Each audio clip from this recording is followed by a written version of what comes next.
Hello and welcome to the first module of HSM 215.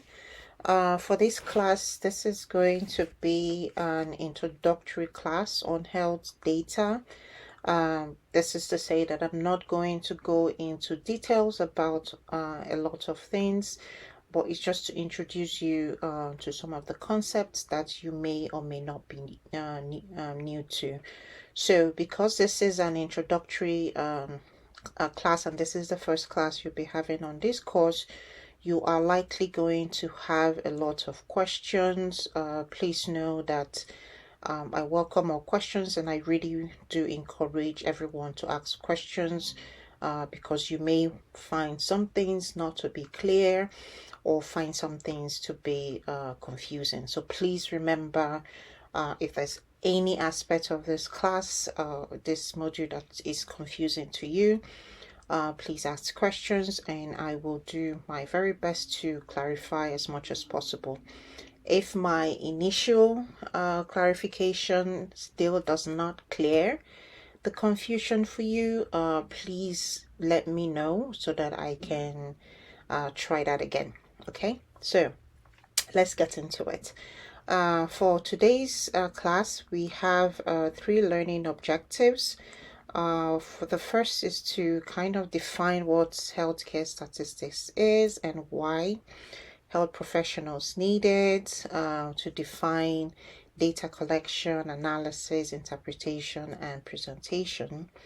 And then finally, we are going to define and describe what protected health information is. So starting with health statistics.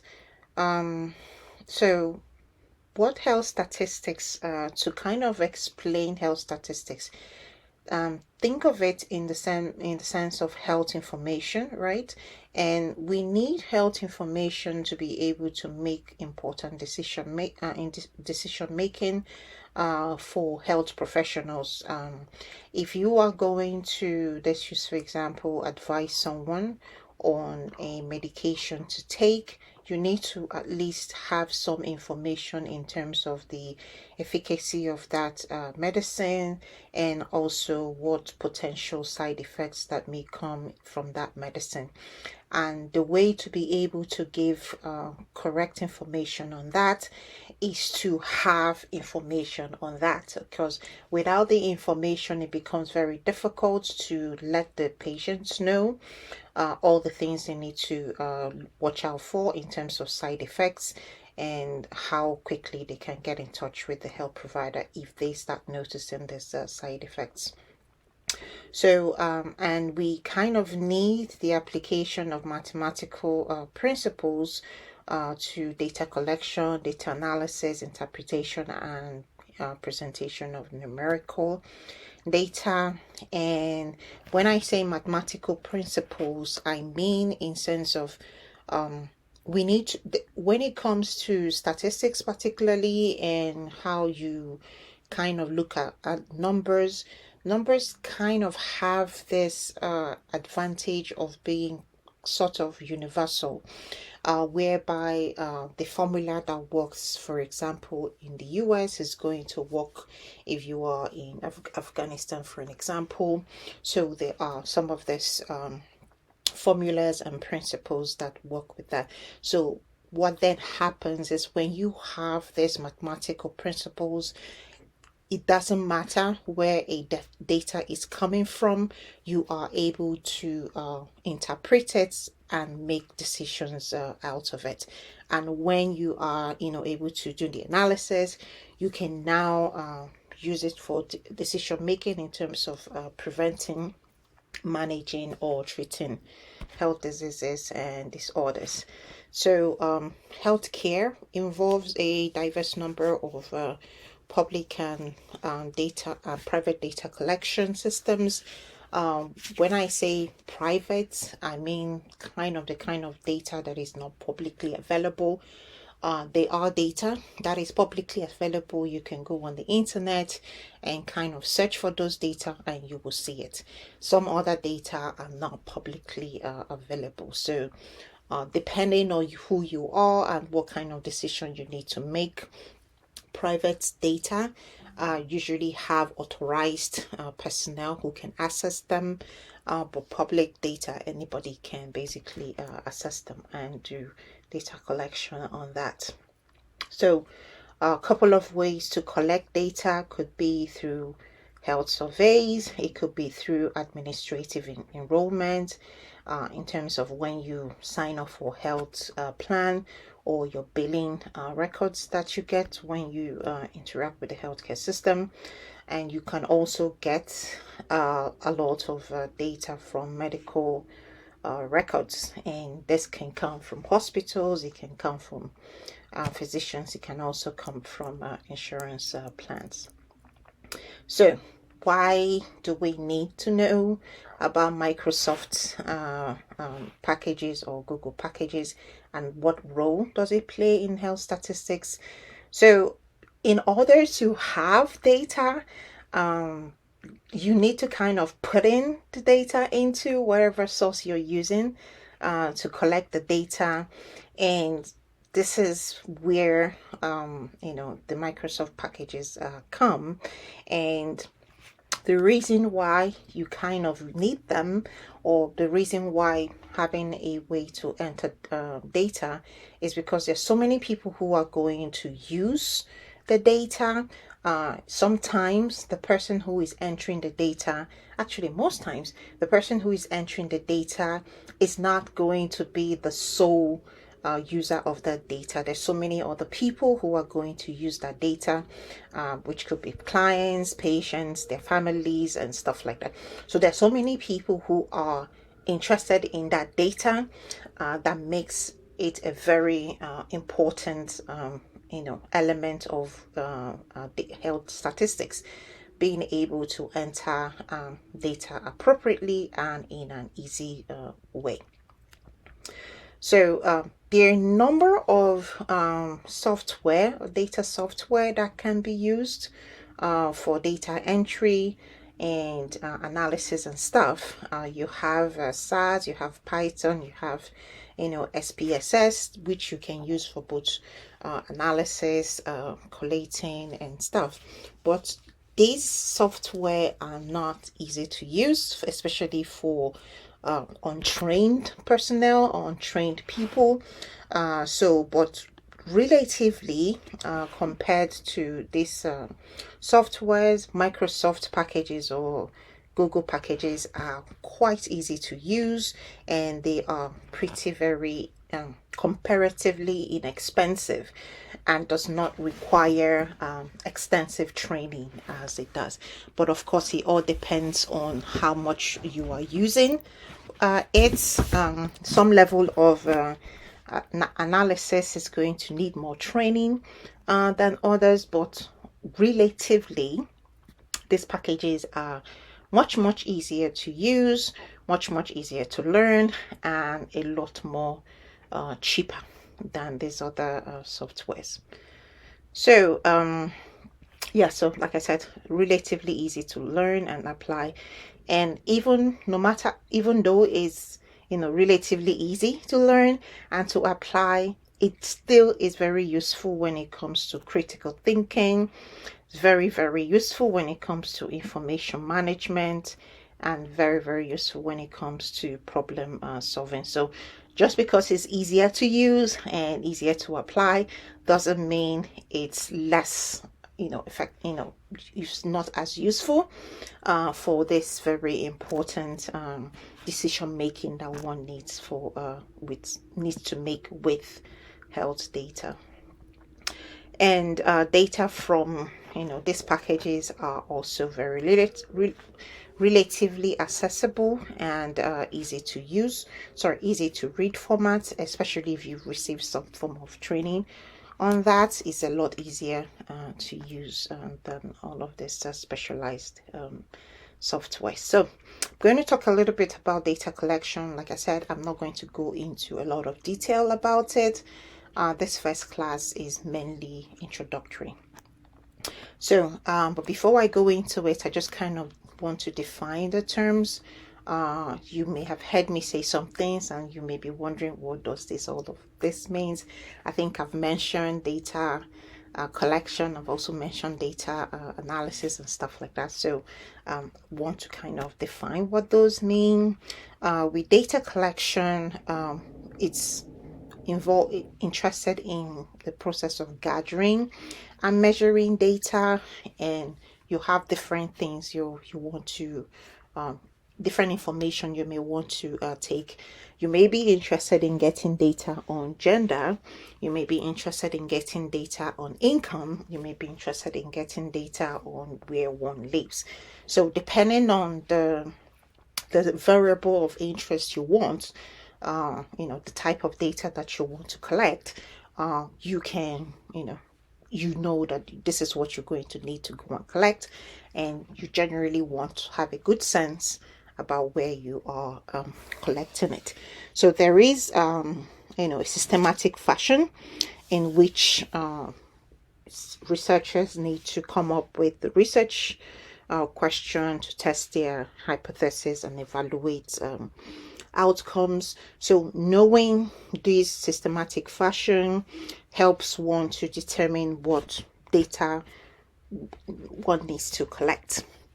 Let me use, for example, if you are interested in knowing how income works, how income works in terms of health status in low income populations, you do know you want to kind of collect information on maybe the kind of diseases people have reported or have been diagnosed with. You want to kind of know what kind of job that they do, relative income that they get. With this information, you are able to get the information, to get the result that you need. But being able to know which data you need to collect does help you in making that getting all the information that you need to make those analysis. So after you've collected the data, you now have to analyze the data. So there is a very systematic way to analyze data, particularly for numeric data, in terms of data that is numbers, right? Or you could also have data that you can convert to numbers, but when it comes to analyzing number in terms of data, there is a systematic way that is used in order to do that.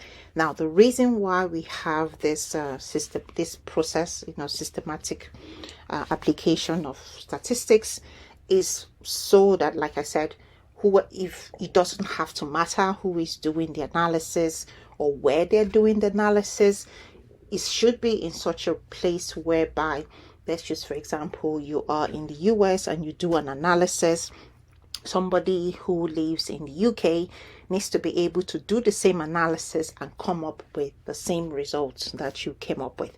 So that is where the systematic application of statistical and logical technique come in. That help very much in making sure that there is a kind of a standardized way of doing data analysis, and helps in correcting for human errors that might happen. And then we have data presentation. With data presentation, is just basically getting all the analysis and putting it out in a way that is digestible. Usually the people who are doing the analysis are not doing it for themselves. They are going to do it for, to be used in another setting. And the people who are going to use the result of those analyses may not themselves be analytical, but they still need those results to be able to make decisions. So that is where data presentation comes into, where you take your raw data and present it in an easier to digest way, so that one does not have to be a data analyst to make sense of the results. And some of the ways that we can represent the data or the result of the analysis will be in graphs, in tables, and some other forms. And then finally, data interpretation. So now you've collected the data, you've analyzed the data, you've presented the data. Now you want to make sense of what that data is saying. So that is where data interpretation comes in. But I'm not going to focus a lot on data interpretation because there's no way to talk about it now without the risk of confusing you guys. But just know that this is the process that goes. You collect data, you analyze the data, you present the data, and you interpret the data. Sometimes interpretation happens before presentation, but just know that this is in a very simplified way how we go with data collection, from data collection to interpretation. So for this course, we are going to focus on data collection in module 2. We're going to talk a little bit more about that, and then for the rest of the course, module 3 to 5, I am going to focus on data presentation.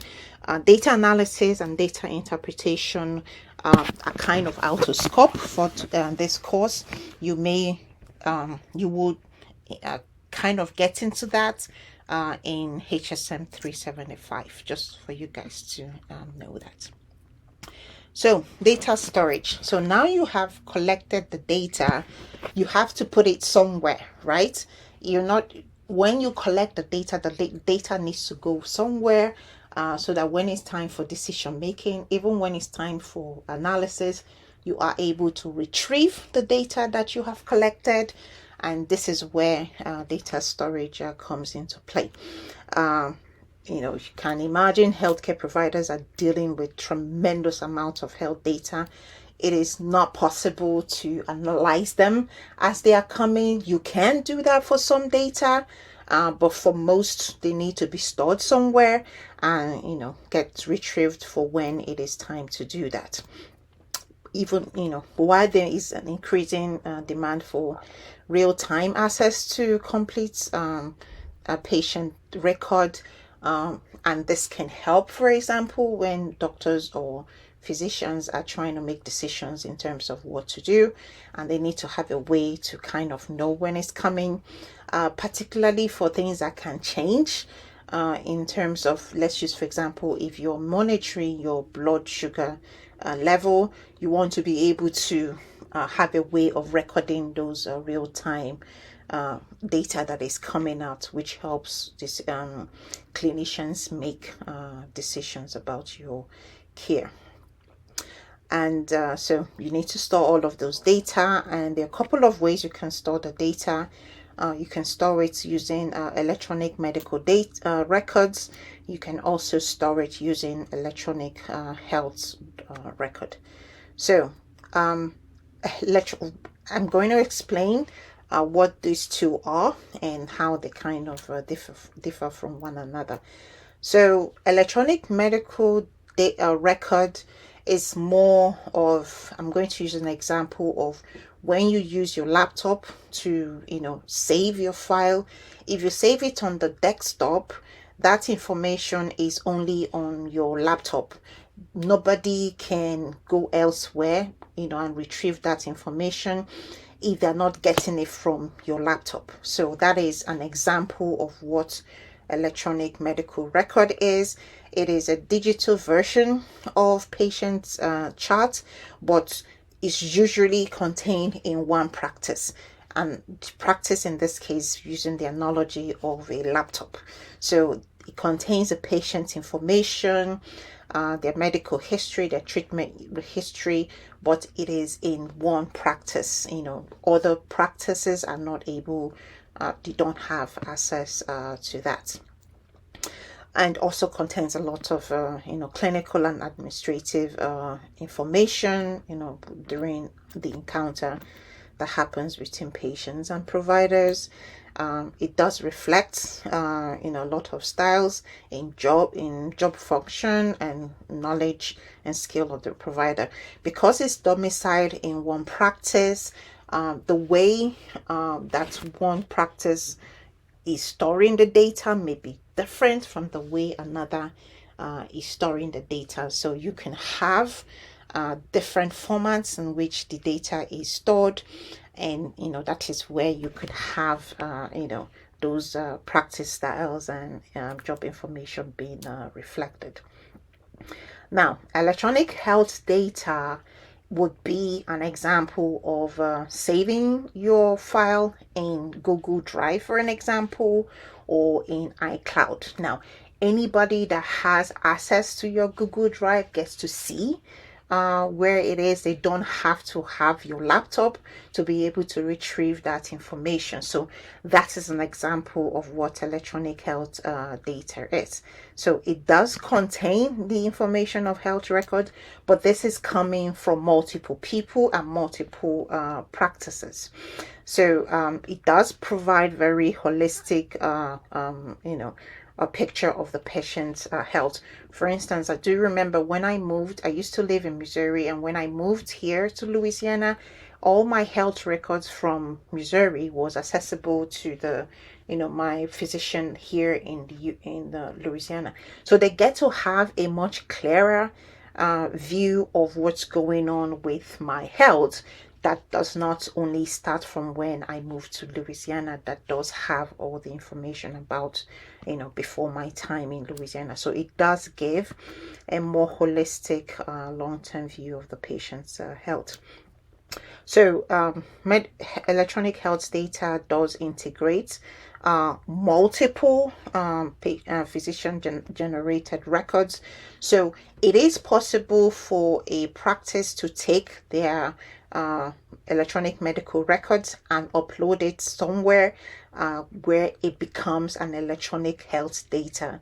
And so you can different practices can have their different electronic medical data records, but if there is some kind of data source where maybe specific information is required, then they can all upload it there, and anybody who wants to get the information just needs to get to that storage and gets to see what everybody has has entered, so that this way you have a patient generated personal record. It does allow for sharing of information between patients around patients and authorized providers. For instance, I use I forgot what it's called. I forgot what it's called, but it's some kind MyChart. Yeah, that's what it's called. I use MyChart. So MyChart, I remember one time I went to the doctors and they could not find the information about my son's immunization, and when they tried in their system, somehow they couldn't retrieve it, and so I had to give them my MyChart, and we went through that information. So imagine in a situation whereby I didn't have MyChart and they're not able to retrieve it from Epic or something like that, that becomes a problem. But because I have access to my own records, I am able to share it with authorized providers. And sometimes patients are able to put in their own inputs in their own records. So so that is that for the data collection and stuff. So I'm going to very briefly talk about protected health information. So this is something that you guys may already have encountered, so this may not be a completely new information to you, but you do know that there's some health information about patients that are meant to be private. They are protected for the patient's privacy, so that you kind of keep those informations for yourself, and only authorized persons are able to access them or use them. And those information sort of are individuals most sensitive, valuable personal data. And one of the reasons why protected health information is protected is because you can potentially identify someone based on that information, whereby some information you don't need to have becomes public to everybody when they shouldn't have that information. So that is why it is protected. And there's some information that is protected. We have things like the name of a person, the date of birth, their phone number, photographic image, name of employer. These are information whereby it shouldn't be something that should be public unless you are the one who provided that information. So if you put up on your LinkedIn this information, you have provided it, but if it's something that's, you did not publicly make available, or, it's not meant to be something that anybody can just pull out. Of course, some protected health information is not as sensitive as others, but one of the thing is that you may look at date of birth and feel, oh, everybody knows everybody's date of birth, at least reasonably. But let me use, for example, you could use one's date of birth to get a sense of the kind of health status that they may have. And also, let's use, for example, if you found the person's health record, for example, with health information, with date of birth, you may be able to identify who the person is. Even if the health record does not contain the name, with things like date of birth and phone number, you may be able to trace that information to who owns it.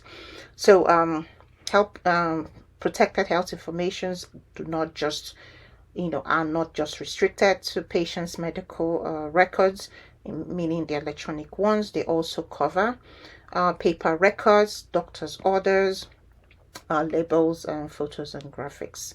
So with electronic records, we're kind of looking at computer-based records. We're also looking at biomedical equipment and portable media storage, video recording, and even some observation that one might make.